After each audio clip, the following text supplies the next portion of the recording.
Hosiliga bitta zo'r bugungi bo'lgan chiroyli kunni voqeasini aytib beraman. Ertalabdan ishdan chiqdim, smendan chiqdim. Ko'pchilik biladi, gaz zapravkada ishlayman. Smendan chiqdim-da, nima video kontent qilsam bo'lar ekan, odamlarga yoqadigandim-da, to'xta dedim. Odamlar bilan hech video kontent qilmaganman. Nima kontent qilsam bo'lar ekan, video bilan otam bilan dedim-da.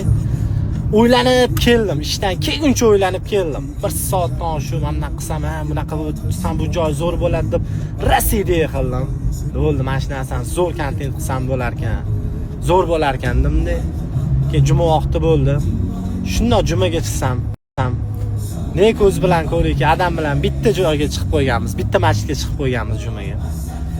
Joy yo'q. Bitta qarasam, bitta dona joy bor edi odamlar oldilarida. Shunda odamlar orasida o'tirdim. 10 rakat hichaq siljimadi. Jumadan oldinroq siljib ketib qoladi-ku. 10 rakat siljimadi. Yonma-yon namoz o'qidi. Juma namozini o'qidi. Shunaqa xursand bo'lib ketdim. Bilmayman. 27 yosh kirgan bo'lsam, odam bilan hali juma namozini yonma-yon o'qimaganman-da.